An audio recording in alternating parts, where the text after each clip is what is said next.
AP అభివృద్ధి కోసం తెలుగు ప్రజల అభ్యున్నతి కోసం పునరంకితమవుతానని సీఎం చంద్రబాబు స్పష్టం చేశారు. తనకు జన్మదిన శుభాకాంక్షలు తెలిపిన ప్రతి ఒక్కరికి ఆయన ఎక్స్లో ధన్యవాదాలు తెలియజేశారు. 75 ఏళ్ల తన జీవన ప్రయాణంలో 47 ఏళ్ల రాజకీయ ప్రస్థానంలో తనకు ఎప్పుడూ తోడు నీడగా ఉండి ముందుకు నడిపించిన ప్రతి ఒక్కరికి ధన్యవాదాలని చంద్రబాబు తెలిపారు. ప్రజాసేవ చేసేందుకు 4వ సీఎంగా అవకాశం కల్పించిన తెలుగు ప్రజలకు ఎప్పటికీ రుణపడి ఉంటానన్నారు. తెలుగు సమాజం పురోగతి కోసం అలుపు లేకుండా పనిచేసేలా ఏపీ ప్రజలు తనలో ఉత్సాహం నింపారని తెలిపారు. ఏపీ ప్రజల భవిష్యత్ కలలు ఆకాంక్షలను సాకారం చేయడానికి నిరంతరం కష్టపడి పనిచేస్తానని మాటిస్తున్నానని ప్రజలకు హామీ ఇచ్చారు. స్వర్ణాంధ్ర 2047 విజన్ అందరి ఆకాంక్షల సమాహారమన్నారు. అందరి సహకారంతో ఆ కలను నిజం చేస్తానని తెలిపారు. ఏపీని ప్రపంచ ఆవిష్కరణలకు అలాగే అవకాశాలకు కేంద్రంగా తీర్చిదిద్దాలన్నదే తన తపన అన్నారు. థింక్ గ్లోబల్లీ యాక్ట్ గ్లోబల్లీ విధానంతో రాష్ట్రాన్ని నాలెడ్జ్ ఎకానమీ కేంద్రంగా తీర్చిదిద్దుకుందామన్నారు. సమాజంలో అసమానతలు పోవాలని, పేద ధనిక వర్గాల మధ్య అంతరాలు తగ్గాలని అన్నారు. పేదరికం లేని సమాజమే తన సంకల్పమన్నారు. అందుకే P4 కార్యక్రమానికి శ్రీకారం చుట్టామని తెలిపారు.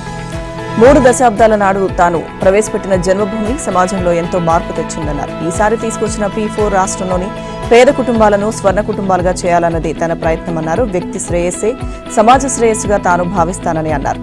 జనం మన బలం, జనాభా సమర్థ నిర్వహణ ద్వారా సమగ్ర అభివృద్ధి సాధించవచ్చని తెలిపారు.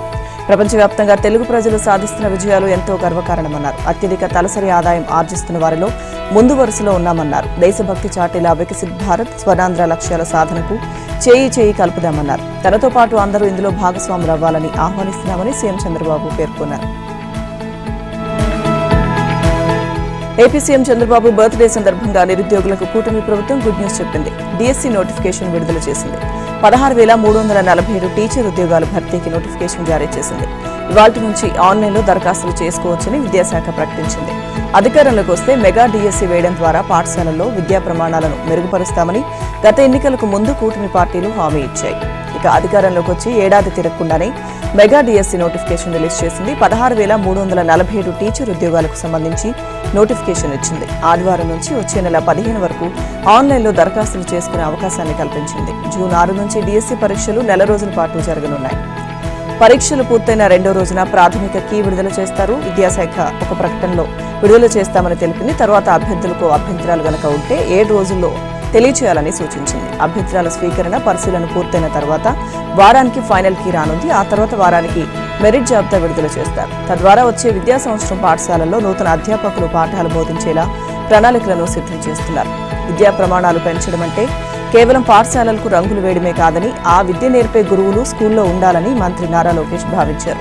అందుకే గతంలో డిఎస్సీ నోటిఫికేషన్లకు ఎదురైన న్యాయపరమైన అంశాలను పూర్తిగా అధ్యయనం చేసి తాజా నోటిఫికేషన్ జారీ చేశారు. నోటిఫికేషన్ జారీ అయి అపాయింట్మెంట్ లెటర్లు ఇచ్చే కాలాన్ని ప్రణాళికాబద్ధంగా నిర్ణయించి అమలు చేయనున్నారు. ఓవైపు మెగా డిఎస్సీకి కసరత్తు చేస్తూనే మరోవైపు ఎస్సీ వర్గీకరణ ఆర్డినెన్స్ కూడా జారీ చేసింది. అది అమలు చేయడం ద్వారా నోటిఫికేషన్కు మార్గం సుగమం చేసింది. వర్గీకరణకు సంబంధించి రిజర్వేషన్ శాతాలపై స్పష్టత వచ్చినందున ఈ డిఎస్సీ నుంచే అమలు చేయనున్నారు. జిల్లాల వారీగా కూడా పోస్టుల ఖాళీలను ప్రకటించి విద్యాశాఖ అన్ని వివరాలను వెబ్సైట్స్తో పాటు ప్రకటన రూపంలో షెడ్యూల్ను విడుదల చేసింది. ఆన్లైన్లో అప్లికేషన్ ఆదివారం ఉదయం 10 గంటల నుంచి అందుబాటులో ఉంచారు. దరఖాస్తుల స్వీకరణకు తుది గడువు మే 15గా నిర్ణయించారు. హాల్ టికెట్లు మే 30వ తేదీ నుంచి ఇవ్వనున్నారు. జూన్ 6 నుంచి జూలై 6 మధ్య పరీక్ష నిర్వహించనున్నారు. సిబిటి విధానంలో డిఎస్సీ పరీక్షలు నిర్వహిస్తారని ప్రకటించారు. ప్రభుత్వ, జిల్లా పరిషత్, మండల పరిషత్, మున్సిపల్ పాఠశాలల్లో 13,192 పోస్టులు భర్తీ చేయనున్నట్లు పాఠశాల విద్యాశాఖ పేర్కొంది. ఎస్జీటీ, స్కూల్ అసిస్టెంట్తో పాటు 52 ప్రిన్సిపల్, 273 పీజీటీ, 1718 టీజీటీ పోస్టులను రాష్ట్ర, జోన్ స్థాయి కోటాలో భర్తీ చేయనుంది.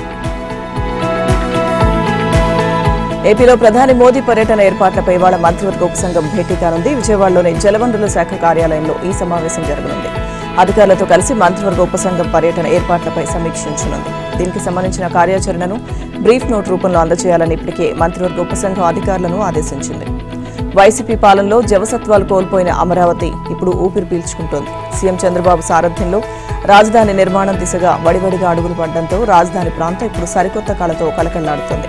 యావత్ ప్రపంచం ఆశ్చర్యపడేలా అమరావతి నగరాన్ని నిర్మిస్తానన్న సీఎం చంద్రబాబు ఆ దిశగా పక్కా ప్రణాళికతో ముందుకు వెళ్తున్నారు. ప్రధాని మోదీ చేతుల మీదుగా రాజధాని పునర్నిర్మాణ పనుల్ని ప్రారంభించేందుకు సర్వం సిద్ధం చేస్తున్నారు. ఈ క్రమంలోనే ప్రధాని మోదీ అమరావతి పర్యటన ఖరారైంది. మే 2వ తేదీ సాయంత్రం 4 గంటలకు ఆయన రాజధాని పనులను పునః ప్రారంభించనున్నారు. ఈ కార్యక్రమాన్ని వెలగపూడి సచివాలయం వెనుక ఉన్న ఖాళీ స్థలంలో నిర్వహించేందుకు చురుగ్గా ఏర్పాట్లు జరుగుతున్నాయి. ఉమ్మడి గుంటూరు, కృష్ణా, ప్రకాశం, పశ్చిమ గోదావరి జిల్లాల నుంచి సుమారు 5 లక్షల మంది ఈ సభకు హాజరవుతారని అంచనా వేస్తున్నారు. సభా ప్రాంగణానికి చేరుకునేందుకు 9 రహదారులను గుర్తించారు. ఇప్పటికే ప్రధాని పర్యటనకు సంబంధించి అధికారులు, ప్రజాప్రతినిధులతో ముఖ్యమంత్రి చంద్రబాబు సమీక్షించారు. ప్రధాని పర్యటనకు అన్ని ఏర్పాట్లు పూర్తి చేయాలని సీఎస్కే విజయానంద్ను చంద్రబాబు ఆదేశించారు. ఈ మంత్రివర్గ ఉపసంఘంలో రాష్ట్ర మంత్రులు పయ్యావుల కేశవ్, కొల్లు రవీంద్ర, సత్యకుమార్ యాదవ్, నాదెండ్ల మనోహర్, పి నారాయణ ఉన్నారు. ఏపీ మంత్రి నారాయణ బృందం గుజరాత్ లో పర్యటిస్తోంది. అహ్మదాబాద్ కు చేరుకున్న మంత్రి నారాయణతో పాటు ఉన్నతాధికారుల బృందానికి గుజరాత్ రాష్ట్ర అధికారులు ఘన స్వాగతం పలికారు. అక్కడి నుంచి ఏక్తా నగర్ కు బస్సులో ప్రయాణించిన వీరు సర్దార్ వల్లభాయ్ పటేల్ విగ్రహాన్ని పరిశీలించారు. విగ్రహ నిర్మాణానికి ఉపయోగించిన మెటీరియల్, సాంకేతికత గురించి నిర్మాణ సంస్థ ప్రతినిధులను అడిగి తెలుసుకున్నారు. అనంతరం అహ్మదాబాద్ శివార్లోని ఇంటర్నేషనల్ ఎకనామిక్ సిటీగా 860 ఎకరాల్లో సెజ్లు కంపెనీలతో నిర్మించిన గిఫ్ట్ సిటీని ఈ బృందం సందర్శించింది. అమరావతిలో నిర్మించే భారీ విగ్రహాల కోసం పటేల్ విగ్రహ నిర్మాణాన్ని మంత్రి నారాయణ బృందం అధ్యయనం చేయనుంది. గతేడాది జరిగిన అసెంబ్లీ ఎన్నికల్లో కూటమికి ఏపీ ఓటర్ పట్టం కట్టాడు. దీంతో చంద్రబాబు సారథ్యంలో కూటమి ప్రభుత్వం కొలువు తీరింది. దాంతో రాజధాని అమరావతి నిర్మాణానికి సంబంధించిన పనుల్లో వేగం పెరిగింది. అయితే అమరావతి పునర్నిర్మాణ పనులకు మే 2న ప్రధాని మోదీ పనులు ప్రారంభించనున్నారు. అందుకు ఏర్పాట్లు చురుగ్గా సాగుతున్నాయి. ఇక అందులో భాగంగా భవన నిర్మాణాలతో పాటు భారీ భవంతులు, విగ్రహాలు ఏర్పాటు చేయనున్నారు. అలాగే నిర్మాణ పనులు ఏ విధంగా చేపట్టాలి, ఎలా ముందుకు వెళ్లాలనే అంశాలపై మంత్రి నారాయణ బృందం గుజరాత్ లో పర్యటిస్తోంది. ఇక 2 రోజుల పర్యటనలో భాగంగా ఇవాళ కూడా ఈ బృందం గుజరాత్ లో పర్యటించనుంది. విజయనగరం జిల్లా భోగాపురంలో అంతర్జాతీయ గ్రీన్ఫీల్డ్ ఎయిర్పోర్ట్ నిర్మాణ పనులు శరవేగంగా సాగుతున్నాయి. 5,050 మంది కార్మికులు, సిబ్బంది షిఫ్ట్ల వారీగా నిరంతరాయంగా పనిచేస్తున్నారు. వందలాది భారీ వాహనాలు, యంత్రాలతో పనులు వడివడిగా సాగుతున్నాయి. వచ్చేడాది జూన్ నాటికి పూర్తి చేయాలని పెట్టుకున్న లక్ష్యానికి ముందే అందుబాటులోకి తీసుకురావాలని సీఎం చంద్రబాబు, పౌర విమానయాన శాఖ మంత్రి రామ్మోహన్ నాయుడు కృతనిశ్చయంతో ఉన్నారు. 2019 ఫిబ్రవరి 14న అప్పటి సీఎం చంద్రబాబు భోగాపురం విమానాశ్రయ నిర్మాణానికి శంకుస్థాపన చేశారు. ప్రాథమిక పనులు చేపడుతుండగా రాష్ట్రంలో అధికార మార్పిడి జరిగి వైసీపీ పగ్గాలు చేపట్టింది. దీంతో ఎయిర్పోర్ట్ పనులు నత్తనడకన సాగాయి. 2023 మే 3న ఎయిర్పోర్ట్ నిర్మాణానికి జగన్ మరోసారి శంకుస్థాపన చేసిన పనుల్లో ఆశించిన పురోగతి లేదు. కేవలం 15 నుంచి 18% మాత్రమే పనులు చేయగలిగింది. 2024 జూన్లో ఏపీలో కూటమి అధికారంలోకి వచ్చింది. వచ్చాక ఏపీలో తొలి ప్రాధాన్య ప్రాజెక్టుగా భోగాపురం విమానాశ్రయం పనులను పరుగులు పెట్టించాలని నిర్ణయించారు. విమానాశ్రయానికి మన్యం వీరుడు అల్లూరి సీతారామరాజు పేరు పెట్టారు. ఎంపీ రామ్మోహన్ నాయుడు నిరంతరం పర్యవేక్షిస్తూ ప్రతి 15 రోజులకు ఒకసారి సందర్శించి పురోగతిని తెలుసుకుంటున్నారు. ప్రస్తుతం ఎయిర్పోర్ట్ కు సంబంధించి 2,200 ఎకరాల్లో పనులు చురుగ్గా జరుగుతున్నాయి. రాష్ట్ర ప్రభుత్వం తన పరిధిలోని 500 ఎకరాలను పర్యాటక, ఇతరత్ర అవసరాల కోసం వినియోగించాలని భావిస్తోంది. విమానాశ్రయ నిర్మాణ పనులు చేపట్టిన జీఎంఆర్ సంస్థ అధినేత గ్రంథి మల్లికార్జునరావు స్వస్థలం విజయనగరం కావడంతో మరింత అంకిత భావంతో పనులు చేపడుతున్నారు. ఇప్పటివరకు 71% పనులు పూర్తి చేశారు. భోగాపురం విమానాశ్రయాన్ని ఉత్తరాంధ్రలోని అన్ని జిల్లాలకు అనుసంధానించేలా పనులు చేపడుతున్నారు. అనకాపల్లి, విజయనగరం జిల్లాల మీదుగా వెళ్లే అరకు ప్రధాన రహదారి, విజయనగరం మీదుగా పార్వతీపురం, మన్యం జిల్లాకు వెళ్లే అన్ని ప్రధాన రహదారులను కలుపుతున్నారు. ఒడిశా రాష్ట్రం హడ్డుబంగి నుంచి పాలకొండ మీదుగా విజయనగరం కొత్తపేట రింగ్ రోడ్ వరకు రోడ్డు విస్తరణ, వీటితో పాటు ఒడిశా, ఛత్తీస్గఢ్ వెళ్లే జాతీయ రహదారులను సైతం అనుసంధానం చేస్తున్నారు. విశాఖ పోర్ట్ నుంచి మూలపేట పోర్ట్ వరకు కనెక్టివిటీ రహదారి నిర్మించనున్నారు. ఏపీ, తెలంగాణలో విచిత్ర వాతావరణం కొనసాగుతోంది. ఏపీలో ఎండలు మంట పెడుతుంటే తెలంగాణలో వానల తంటా కొనసాగుతోంది. ఏపీలో ఎండ తీవ్రత కొనసాగింది. ఆదివారం ఉదయం నుంచి సాయంత్రం వరకు అన్ని ప్రాంతాల్లో వేడి వాతావరణం నెలకొంది. రాయలసీమలో గాలిలో తేమ శాతం తగ్గడంతో ప్రజలు ఠారెత్తిపోయారు. కోస్తాలో కొన్ని చోట్ల సముద్రం నుంచి వచ్చే గాలులతో తేమ శాతం పెరిగి ఉక్కపోత నెలకొంది. మధ్యాహ్న సమయంలో ఎండ తీవ్రత, ఉక్కపోతకు ప్రజలు ఉక్కిరిబిక్కిరయ్యారు. పలుచోట్ల ఉష్ణోగ్రతలు సాధారణం కంటే 2 నుంచి 4 డిగ్రీలు ఎక్కువగా నమోదయ్యాయి. ఈ వేసవిలోనే తొలిసారి తిరుపతిలో 43.6 డిగ్రీల గరిష్ట ఉష్ణోగ్రత నమోదైంది. అలాగే నంద్యాల, చిత్తూరు, పల్నాడు, కడప జిల్లాలో దాదాపు 42 డిగ్రీలకు పైగానే గరిష్ట ఉష్ణోగ్రతలు నమోదయ్యాయి. రానున్న 5 రోజుల్లో కోస్తా, రాయలసీమలో అక్కడక్కడ గంటకు 30 నుంచి 40 కిలోమీటర్ల వేగంతో బలమైన ఈదురుగాలులు, పిడుగులతో వర్షాలు కురుస్తాయని, ఎండ తీవ్రత కొనసాగి పగటి ఉష్ణోగ్రతలు సాధారణం కంటే 2 నుంచి 4 డిగ్రీలు ఎక్కువగా నమోదవుతాయని విశాఖ వాతావరణ కేంద్రం తెలిపింది. ఇవాళ శ్రీకాకుళం, విజయనగరం, మన్యం, అల్లూరి, విశాఖ, అనకాపల్లి జిల్లాలోని 31 మండలాల్లో తీవ్రంగా, 20 మండలాల్లో మోస్తరుగా వడగాల్పులు వీస్తాయని విపత్తుల నిర్వహణ సంస్థ తెలిపింది. తెలంగాణలో కొద్ది రోజులుగా విచిత్ర వాతావరణం ఉంటుంది. తెల్లవారుజాము నుంచే చాలా చోట్ల సూర్యుడు ప్రతాపం చూపుతుండగా పలు చోట్ల ఒక్కసారిగా వాతావరణం మారిపోయి అకాల వర్షం బీభత్సం సృష్టిస్తోంది. ఆదివారం కూడా ఇదే పరిస్థితి కొనసాగింది. ఆదిలాబాద్, నిజామాబాద్, మెదక్ జిల్లాలో ఎండలు దంచుకొట్టగా నాగర్ కర్నూలు, గద్వాల, వనపర్తి జిల్లాల్లో అకాల వర్షం తీవ్ర నష్టాన్ని మిగిల్చింది. రాష్ట్రంలో పలు చోట్ల సోమవారం తేలికపాటి నుంచి మోస్తరు వర్షాలు కురుస్తాయని హైదరాబాద్ వాతావరణ కేంద్రం తెలిపింది. కొన్ని జిల్లాల్లో గంటకు 30 నుంచి 40 కిలోమీటర్ల వేగం కలిగిన ఈదురుగాలులతో కూడిన వర్షాలు కురుస్తాయని పేర్కొంది. ఇక మంగళవారం నుంచి రాష్ట్రంలో ఎండలు మరింత పెరగనున్నాయని వాతావరణ కేంద్రం తెలియజేసింది. 44 నుంచి 45 డిగ్రీల దాకా గరిష్ట ఉష్ణోగ్రతలు నమోదయ్యే అవకాశం ఉందని హెచ్చరించింది. ఉత్తర తెలంగాణ జిల్లాలో ఎండ తీవ్రత అధికంగా ఉంటుందని పేర్కొంది. వేసవి రద్దీతో తిరుమల కిటకిటలాడుతోంది. వారాంతం కూడా తోడవడంతో శని, ఆదివారాల్లో భక్తులు పెద్ద సంఖ్యలో తరలివచ్చారు. వైకుంఠ క్యూ కాంప్లెక్స్ లోని 31 కంపార్ట్మెంట్లు, నారాయణగిరిలోని 9 షెడ్లు సర్వదర్శన భక్తులతో నిండిపోయి క్యూ లైన్ కృష్ణతేజ మీదుగా రింగ్ రోడ్లో శిలాతోరణం వరకు వ్యాపించింది. ఇక మధ్యాహ్నం 4 గంటల తర్వాత కొంత తగ్గి ఏటీసీ సర్కిల్ వరకు వచ్చింది. వీరి దర్శనానికి 15 గంటల సమయం పడుతుంది. ఇక స్లాటెడ్ టోకెన్లు, టికెట్లు కలిగిన భక్తులకు కూడా 3 గంటల సమయం పడుతుంది. మరోవైపు శ్రీవారి ఆలయ ప్రాంతంతో పాటుగా మాడవీధులు, లడ్డూ కేంద్రం, అఖిలాండం, అన్నప్రసాద భవనం, సిఆర్ఓ, లేపాక్షి, ఎంబీసీ వంటి ప్రాంతాలన్నీ కూడా భక్తులతో నిండిపోయి కనిపిస్తున్నాయి. టీటీడీ అదనపు ఈవో వెంకయ్య చౌదరి నారాయణగిరి షెడ్లను తనిఖీ చేశారు. రాత్రి సర్వదర్శన క్యూలైన్లను పరిశీలించారు. శ్రీవారి దర్శన టోకెన్లు, టికెట్లు కలిగిన భక్తులు నిర్దేశిత సమయంలోనే దర్శన క్యూలైన్లోకి ప్రవేశించాలని ఆయన కోరారు. జపాన్లో తెలంగాణ సీఎం రేవంత్ బృందం పర్యటన కొనసాగుతోంది. ఇవాళ కూడా పలువురు పారిశ్రామికవేత్తలతో సమావేశాలు కానున్నారు.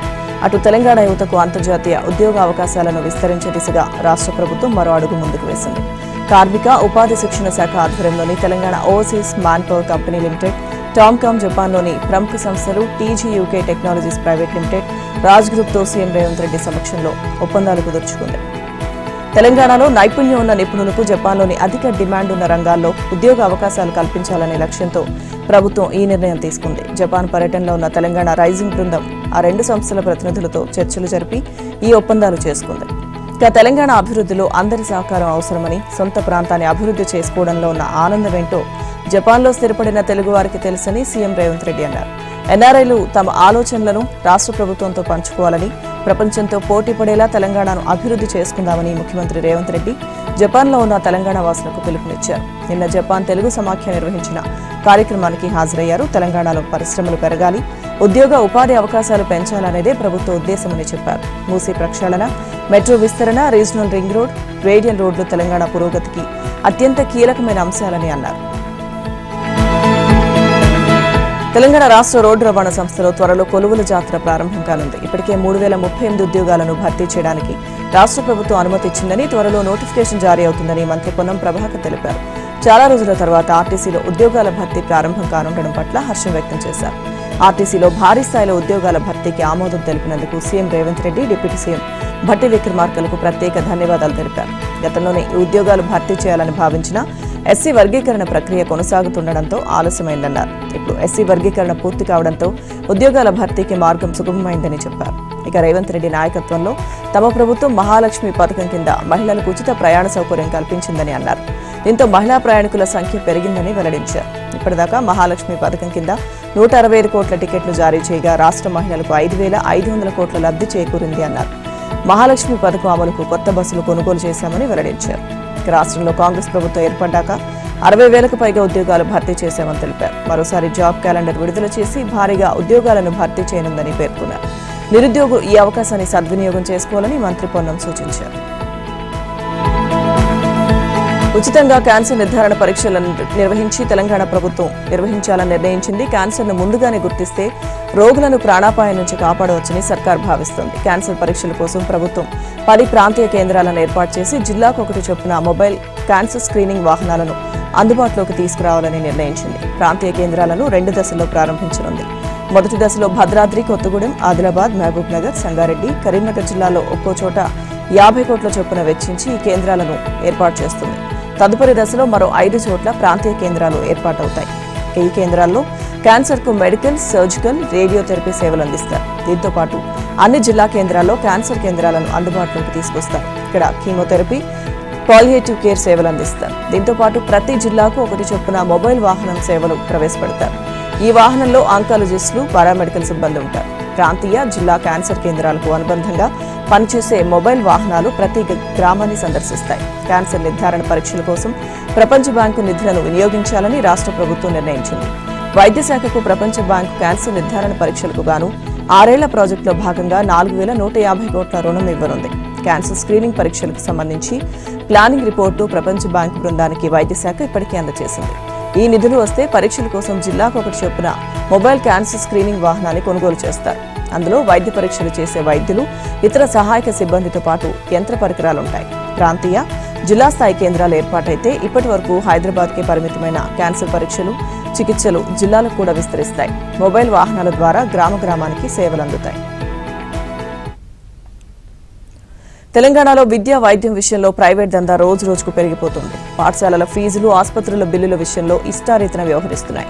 అయినా తప్పనిసరి పరిస్థితుల్లో జనం ప్రైవేట్కు వెళ్లాల్సి వస్తుంది. దీన్ని ఆసరాగా చేసుకుని ప్రైవేట్ యాజమాన్యాలు ధనార్జనగా మార్చుకుంటున్నాయి. దీంతో ఆ దోపిడీకి అడ్డుకట్ట వేసేందుకు ప్రభుత్వ ఆసుపత్రులు, పాఠశాలలను ప్రైవేట్కు ధీటుగా అభివృద్ధి చేయాలని సర్కార్ భావిస్తోంది. తద్వారా సర్కారీలో ప్రజలకు నాణ్యమైన విద్య, వైద్యం అందించాలని యోచిస్తోంది. ఇందుకోసం ఆయా శాఖల్లోని పలువురు అధికారులతో బృందాలను ఏర్పాటు చేసినట్టు విశ్వసనీయంగా తెలిసింది. ఇక ఆయా బృందాలు ఈ 2 అంశాలపై అధ్యయనం చేసి ప్రభుత్వ పాఠశాలలు, ఆసుపత్రుల బలోపేతానికి తీసుకోవాల్సిన చర్యలపై ప్రతిపాదనలు ఇవ్వాలని సర్కార్ సూచించింది. ఈ మేరకు అధికారుల బృందాలు పలు రాష్ట్రాల్లో అధ్యయనం చేయనున్నాయి. ఆసుపత్రుల విషయంలో ఎయిమ్స్, చండీగఢ్లో ఉన్న post graduate institute of medical education research సెంటర్తో పాటు ఇతర రాష్ట్రాల్లోని ప్రభుత్వ ఆసుపత్రుల్లో అమలవుతున్న విధానాలను అధికారుల బృందం సేకరించనుంది. వైద్య ఆరోగ్య శాఖలోని బృందం ఇప్పటికే కొన్ని వివరాలు సేకరించినట్లు, త్వరలోనే ప్రభుత్వానికి ప్రాథమిక నివేదికలు సమర్పించనున్నట్లు తెలిసింది. మరోవైపు పాఠశాలల నిర్వహణకు సంబంధించి విద్యాశాఖ అధికారులు కేరళ సహా మరికొన్ని రాష్ట్రాల్లో పర్యటించి వివరాలు సేకరించనున్నారు. రాష్ట్రంలో వైద్య రంగాన్ని బలోపేతం చేసే దిశగా ప్రభుత్వం ఇప్పటికే పలు చర్యలు చేపట్టింది. ఇందులో భాగంగా వరంగల్తో పాటు హైదరాబాద్లోని సనత్ నగర్, ఎల్బీ నగర్, అల్వాల్లో నిర్మిస్తున్న సూపర్ స్పెషాలిటీ ఆసుపత్రుల విషయంలో ప్రత్యేక దృష్టి సారించింది. దీంతో పాటు ఇన్ పేషెంట్గా ఉన్న వారి వద్దకు వైద్యులు రోజులో 1-2 సార్లు వెళ్లి పరిశీలించేలా మార్పులు తీసుకురావాలని భావిస్తున్నారు. ఎమర్జెన్సీ వైద్యుల బృందాన్ని కూడా ఎప్పుడూ అందుబాటులో ఉండేలా చూడనున్నట్లు సమాచారం. ఆసుపత్రిలో శుభ్రతను పాటించేలా చూడనున్నారు. మొత్తంగా ప్రభుత్వ ఆసుపత్రులను చూడగానే ప్రొఫెషనల్ అవుట్లుక్ వచ్చేలా తీర్చిదిద్దాలన్నది సర్కార్ ఆలోచనక ఈ మొత్తం వ్యవహారాలకు ఖర్చు కోసం కార్పొరేట్ సోషల్ రెస్పాన్సిబిలిటీ నిధులను సేకరించాలని ప్రభుత్వం ప్రాథమికంగా నిర్ణయించినట్టు తెలుస్తోంది. బీజేపీ, కాంగ్రెస్ పార్టీలు కలిసి బీఆర్ఎస్ ను లేకుండా చేయాలని కంకణం కట్టుకున్నాయని ఆ పార్టీ వర్కింగ్ ప్రెసిడెంట్ కేటీఆర్ అన్నారు. 2 జాతీయ పార్టీలు తెలంగాణకు శత్రువులే అని మండిపడ్డారు. తెలంగాణ ప్రజలకు రక్షణ కవచం గులాబీ జెండా అని తెలిపారు. ప్రజలకు ఏ కష్టం వచ్చినా అండగా ఉండేది బీఆర్ఎస్ పార్టీయే అని కేటీఆర్ స్పష్టం చేశారు. దేశంలో ఎన్నో కొత్త పార్టీలు వచ్చాయి, పోయాయని, రాజకీయ చరిత్రలో నిలిచిపోయిన పార్టీలు తెలుగుదేశం, బీఆర్ఎస్ మాత్రమేనని పేర్కొన్నారు. 420 హామీలిచ్చి ప్రజలను మోసం చేసి కాంగ్రెస్ అధికారంలోకి వచ్చిందన్నారు. ఇక మంచి పనులను బీఆర్ఎస్ ఎప్పుడూ అడ్డుకోదని పేర్కొన్నారు. రేవంత్ రెడ్డి సర్కార్ మాత్రం కేసీఆర్ ఆనవాళ్లను చెరిపేస్తామంటూ బీఆర్ఎస్ హయాంలో చేసిన అభివృద్ధిని అఘాతంలో పడేసే ప్రయత్నం చేస్తుందని విమర్శించారు. డోపింగ్ పరీక్షలకు సహకరించలేదనే ఆరోపణలతో ఈ 7 క్రీడాకారులను నాడా సస్పెండ్ చేసింది. ఈ ఆరోపణలపై భారత అథ్లెటిక్స్ సమాఖ్య ఏఎఫ్ఐ వేగంగా స్పందించింది. కోచ్లు వివరణ ఇవ్వాలని, లేకుంటే వారిపై నిషేధం విధిస్తామని హెచ్చరించింది. ఆరోపణలు ఎదుర్కొంటున్న శిక్షణా కేంద్రాలను పర్యవేక్షించడానికి యాంటీ డోపింగ్ సెల్ను కూడా ఏర్పాటు చేసింది నాడా. జూనియర్ జాతీయ జట్టు చీఫ్ కోచ్ రమేష్ నాగ్పూర్తో పాటు 2 అదనపు కోచ్లు కరంవీర్ సింగ్, రాకేష్లకు జరిమానా విధించింది నాడా. ఇక సస్పెన్షన్కు గురైన అథ్లెట్లలో పరాజ్ సింఘాల్, పూజారాణి, నల్బోత్ షణ్ముగ శ్రీనివాసులు, చెల్మి ప్రత్యూష, అలాగే శుభం మహారా, కిరణ్ జ్యోతి ఉన్నారు. కాంగ్రెస్ పార్టీని భయపెట్టేందుకే కేంద్రంలోని మోదీ ప్రభుత్వం నేషనల్ హెరాల్డ్ కేసులో సోనియా, రాహుల్ పేర్లను చేర్చిందని ఏఐసీసీ చీఫ్ ఖర్గే ఆరోపించారు. బీహార్లోని బక్సర్ జిల్లాలో జరిగిన బహిరంగ సభను ఆయన ప్రసంగిస్తూ తాము ఎవ్వరికీ భయపడబోమన్నారు. ఈ కేసులో ఇప్పటికే కేంద్ర ప్రభుత్వ ఏజెన్సీలు సోదాలు చేపట్టాయని, వారికి ఏమీ దొరకలేదని చెప్పారు. బీహార్లో అధికారం కోసం సీఎం నితీష్ పార్టీలు మారుతుంటారని ఖర్గే ఎద్దేవా చేశారు. ప్రధాని మోదీ బీహార్కి ఇస్తామన్న 1.25 లక్షల కోట్ల ప్యాకేజ్ సంగతి ఏమైందని ఖర్గే ప్రశ్నించారు. రానున్న అసెంబ్లీ ఎన్నికల్లో ఎన్డీఏను ఓడించాలని ఆయన ఓటర్లకు పిలుపునిచ్చారు. మరోవైపు నేషనల్ హెరాల్డ్ కేసులో బీజేపీ అబద్దాలను వెల్లడించేందుకు ఈ నెల 21 నుంచి 24 వరకు 57 నగరాల్లో కాంగ్రెస్ నేతలు ప్రెస్ కాన్ఫరెన్స్లు నిర్వహిస్తామని కాంగ్రెస్ పార్టీ నేతలు తెలిపారు. వక్ఫ్ సవరణ చట్టంపై సుప్రీం విచారణ, కోర్టుపై బీజేపీ ఎంపీ నిశికాంత్ దుబే వివాదాస్పద వ్యాఖ్యల దుమారం కొనసాగుతోంది. ముస్లింల భూములను లాక్కునేందుకు కేంద్ర ప్రభుత్వం ప్రయత్నిస్తోందని భారత ఎన్నికల సంఘం మాజీ ప్రధాన కమిషనర్ ఎస్వై ఖురేషి ఆరోపించారు. ఆ కుటిల ప్రయత్నాలను సుప్రీంకోర్టు అడ్డుకుంటుందన్న నమ్మకం తనకుందంటూ ఎక్స్లో పోస్ట్ చేశారు. దీనిపై నిశికాంత్ దుబే తీవ్రస్థాయిలో విరుచుకుపడ్డారు. ఖురేషి సీఈసీగా ఉన్న సమయంలో జార్ఖండ్లోని సంతాల్ పరగనాలో బంగ్లాదేశీ చొరబాటుదారులకు ఓటర్ కార్డులు ఇచ్చారని, ఆయన ఎన్నికల కమిషనర్ కాదు, ముస్లిం కమిషనర్ అని దుబే విమర్శించారు. చరిత్ర ప్రకారం క్రీస్తు శకం 712వ సంవత్సరంలో భారత్లోకి ఇస్లాం ప్రవేశించిందని, అప్పటిదాకా ఈ భూమి అంతా హిందువులు, గిరిజనులు, జైన్లు, బౌద్ధులదేనని పేర్కొన్నారు. కాగా సుప్రీంకోర్టుపై వివాదాస్పద వ్యాఖ్యలు చేసిన నిశికాంత్ దుబేపై కోర్టు ధిక్కరణ కింద క్రిమినల్ చర్యలు తీసుకోవడానికి అనుమతించాలంటూ అటార్నీ జనరల్ ఆర్ వెంకటరమణికి న్యాయవాది అనాస్ తన్వీర్ ఆదివారం లేఖ రాశారు. సుప్రీంకోర్టుపై చీఫ్ జస్టిస్ పై నిశికాంత్ దుబే వ్యాఖ్యలు వివాదాస్పదం కావడంతో ఈ అంశంపై బీజేపీ అధికారికంగా స్పందించింది. దుబే వ్యాఖ్యలు ఆయన వ్యక్తిగతమని బీజేపీ జాతీయ అధ్యక్షులు జేపీ నడ్డా పేర్కొన్నారు. కర్ణాటక మాజీ డీజీపీ ఓంప్రకాష్ దారుణ హత్యకు గురయ్యారు. బెంగళూరు నగరం హెచ్ఎస్ఆర్ లేఅవుట్లోని ఆయన నివాసంలోనే ఈ దారుణం జరిగింది. భార్య పల్లవి, కుమార్తె కృతి ఆయనను ముఖంపై కారం చల్లి కత్తితో పొడిచి చంపేసినట్టు తెలుస్తోంది. అనంతరం పల్లవి మరో ఐపీఎస్ అధికారి భార్యకు వీడియో కాల్ చేసి రాక్షసుణ్ణి చంపేశానంటూ మృతదేహాన్ని చూపించినట్టు సమాచారం. ఆస్తి తగాదాలే హత్యకు కారణంగా తెలుస్తోంది. పల్లవి ఆదివారం సాయంత్రం ఫోన్ చేసి పోలీసులకు సమాచారం ఇవ్వగా హెచ్ఎస్ఆర్ లేఅవుట్ పోలీసులు ఆయన ఇంటికి చేరుకుని రక్తపు మడుగులో ఉన్న మృతదేహాన్ని గుర్తించారు. భార్య, కుమార్తెను బయటకు రావాలని పోలీసులు కోరినా చాలా సమయం పాటు వారు పై అంతస్తులోనే ఉండడం కూడా పలు అనుమానాలకు తావిస్తోంది. ఇక భార్యాభర్తల మధ్య తరచుగా గొడవలు జరిగేవని ఇరుగు పొరుగు వారు పోలీసులకు తెలిపినట్టు సమాచారం. భార్య, కుమార్తెను పోలీసులు విచారణ నిమిత్తం స్టేషన్కు తీసుకువెళ్లారు. తన భర్త ఇంట్లో తుపాకీతో తిరుగుతున్నాడని, తనను చంపేస్తాడని భయంగా ఉందంటూ ఓంప్రకాష్ భార్య పల్లవి 3 రోజుల క్రితం ఐపీఎస్ ఫ్యామిలీ వాట్సాప్ గ్రూప్లో మెసేజ్ పెట్టారు. తనను, కుమార్తెను వేధిస్తున్నాడని, షూట్ చేస్తానంటూ హింసిస్తున్నాడని పేర్కొన్నారు. ఆయనపై సుమోటో కేసు నమోదు చేయాలని ఆ మెసేజ్లో ఆమె డిమాండ్ చేశారు. మహిళలు పెడుతున్న తప్పుడు కేసుల నుంచి పురుషులకు రక్షణ కల్పించాలనే అభిప్రాయాలు రోజురోజుకు అధికమవుతున్న వేళ ఓ దారుణం వెలుగు చూసింది. ఆస్తి రాసివ్వకపోతే వరకట్నం వేధింపుల కేసు పెడతామని భార్య, అత్తింటి వారు చేస్తున్న వేధింపులు తాళలేక ఓ ఇంజనీర్ ఆత్మహత్య చేసుకున్నాడు. చనిపోయిన తర్వాత కూడా తనకు న్యాయం జరగకపోతే తన అస్థికలను మురికి కాలువలో కలిపేయండని ఆత్మహత్యకు ముందు తీసుకున్న సెల్ఫీ వీడియోలో తల్లిదండ్రులను కోరాడు. ఉత్తరప్రదేశ్ ఇటావాలో జరిగిన ఈ ఘటనలో మోహిత్ యాదవ్ అనే ఇంజనీర్ ఆత్మహత్య చేసుకున్నాడు. ఓ హోటల్ గదిలో ఉరివేసుకుని బలవన్మరణానికి పాల్పడ్డాడు. దానికంటే ముందు ఓ సెల్ఫీ వీడియోలో తన ఆత్మహత్యకు కారణాన్ని వెల్లడించి ఆ వీడియోను కుటుంబ సభ్యులకు పంపాడు. యూపీలోని అరాయియా జిల్లాకు చెందిన మోహిత్, ప్రియా 7 ఏళ్లు ప్రేమించుకున్న తర్వాత 2023లో పెళ్లి చేసుకున్నారు. మోహిత్ ఓ సిమెంట్ పరిశ్రమలో ఫీల్డ్ ఇంజనీర్ కాగా బీహార్లోని ఒక ప్రైవేట్ విద్యాసంస్థలో 2 నెలల క్రితం ప్రియాకు ఉపాధ్యాయురాలుగా ఉద్యోగం వచ్చింది. ఆ సమయంలో ప్రియా గర్భంతో ఉండగా ఆమె తల్లి గర్భస్రావం చేయించింది. ప్రియకు సంబంధించిన ఆభరణాలన్నీ ఆమె తల్లి తన వద్దే ఉంచుకుంది. కాగా పెళ్లి సమయంలో మోహిత్ అత్తింటి వారిని కట్నం అడగలేదు. కానీ ఇల్లు, ఇతర ఆస్తులను ప్రియా పేరిట రాసివ్వకపోతే వరకట్నం కోసం వేధిస్తున్నారని కేసు పెడతామని ప్రియా, ఆమె కుటుంబం ఇటీవల మోహిత్ కుటుంబాన్ని వేధిస్తోంది. ప్రియా తండ్రి మోహిత్పై ఇప్పటికే ఓ తప్పుడు కేసు పెట్టగా చంపేస్తానంటూ ఆమె సోదరుడు కూడా బెదిరింపులకు పాల్పడుతున్నాడు. రోజురోజుకి ఈ వేధింపులు అధికమవ్వడంతో ఆత్మహత్య చేసుకుంటున్నానని తల్లిదండ్రులకు మోహిత్ క్షమాపణలు చెప్పాడు. పురుషుల కోసం చట్టాలు ఉండుంటే తాను ఈ నిర్ణయం తీసుకునేవాడిని కాదని మోహిత్ ఆవేదన వ్యక్తం చేశాడు. చావు తర్వాత కూడా న్యాయం జరగకపోతే తన అస్థికలను మురుగు కాలువలో కలపాలని తల్లిదండ్రులను కోరాడు. కాగా ఈ ఘటనపై పోలీసుల దర్యాప్తు కొనసాగుతోంది. జమ్మూ కాశ్మీర్లో భారీ వర్షాలు బీభత్సం సృష్టించాయి. 2 రోజులుగా ఆగకుండా కురుస్తున్న కుండపోత వర్షాల కారణంగా భారీగా కొండ చర్యలు విరిగిపడ్డాయి. రాంబన్ జిల్లాలో దాదాపు 40 ఇళ్లు పూర్తిగా ధ్వంసమయ్యాయి. వరదలో చిక్కుకొని 3 మరణించగా సుమారు 100 మందిని సహాయక బృందాలు రక్షించినట్లుగా అధికారులు పేర్కొన్నారు. చాలా చోట్ల విద్యుత్ సరఫరా నిలిచిపోవడంతో సహాయక చర్యలకు ఆటంకం కలుగుతోందని అధికారులు పేర్కొన్నారు. కొండ చర్యలు విరిగిపడడంతో ప్రధాన మార్గాల్లో రాకపోకలు నిలిచిపోయాయి. శిథిలాల కింద వాహనాలు చిక్కుకుపోయినట్లు చెబుతున్నారు. పశ్చిమాసియాలోని ప్రత్యేకమైన వాతావరణ పరిస్థితుల వల్లే జమ్మూలో భారీ వర్షాలు, తుపాను సంభవించిందని వాతావరణ శాఖ తెలిపింది. 5 ఏళ్లలో ఇంత భారీ స్థాయిలో వర్షాలు, బలమైన గాలులు వీయడం ఇదే మొదటిసారి అని పేర్కొంది. ఎడతెరిపి లేకుండా కురుస్తున్న వర్షం కారణంగా వరదలు చీనాబ్ వంతెన సమీపంలోని తరంకుండ్ గ్రామాన్ని ముంచెత్తాయని అధికారులు పేర్కొన్నారు.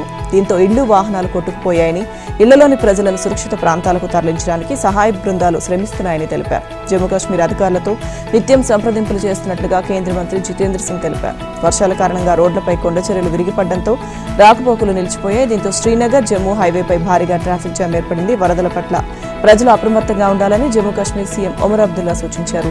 అత్యవసరం అయితే తప్ప బయటకు వెళ్లొద్దన్నారు. ఇదిలా ఉంటే తమ జీవితంలో ఇలాంటి వరదలు మొదటిసారి చూసినట్లుగా స్థానికులు తెలిపారు. వరదల్లో ఇళ్లతో పాటు వాహనాలు కూడా కొట్టుకుపోయాయని ఆవేదన వ్యక్తం చేశారు.